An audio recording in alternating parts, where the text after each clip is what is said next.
Enfin, le traducteur et interprète professionnel du Congo ont désormais une bouche officielle pour revendiquer et défendre leurs droits en République démocratique du Congo. Constitué à une structure ayant la charge de réguler le secteur de la traduction et interprétation ou de la communication interlinguistique en RDC à TIPCO, ces traducteurs et interprètes professionnels du Congo ont adopté à l'unanimité le canevas des activités de leur association pour l'année 2022. D'abord, le président de la TIPCO, Voilà Kashinga, a dans son mot d'ouverture précisé le pourquoi de cette association en RDC, comment elle est organisée depuis sa naissance en 2006 et quels sont les défis pour l'avenir de leur profession.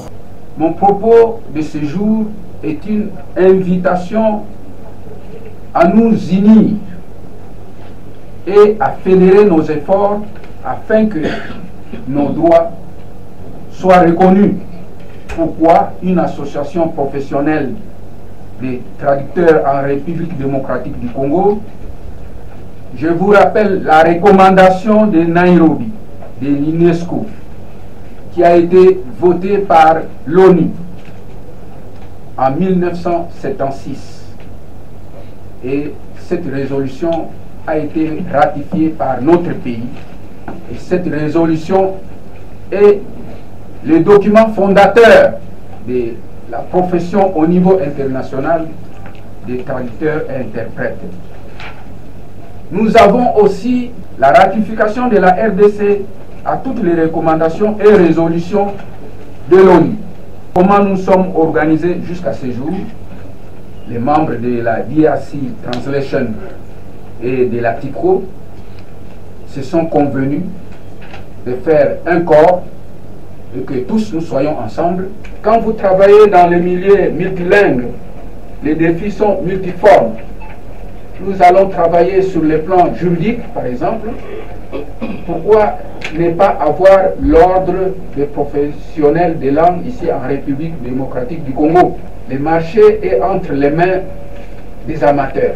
Puis, Isaac Kayemba a fait la lecture des documents officiels de l'association, notamment le statut et l'arrêté du ministère de la Culture, Arts et Patrimoine, autorisant le fonctionnement de la TIPCO. Après la présentation des membres du comité directeur, Alain Mouquet a présenté le canevas des activités de l'année avant son adoption. Plusieurs activités sont prévues, entre autres, le réunion mensuelle et notification administrative des membres du comité directeur, signature de fiches d'adhésion, campagne d'adhésion massive et remise de cartes aux membres et autres. À noter est que le rappel et adoption des ressources de la TIPCO, la collecte des données pour le fiche d'adhésion, les divers et la mise en place des commissions en charge de questions administratives, en information et déontologie, de la communication et relations publiques et coopération institutionnelle étaient au rendez-vous pour boucler cette activité de l'association des traducteurs et interprètes professionnels du Congo, une ASBEL à caractère professionnel, scientifique et apolitique.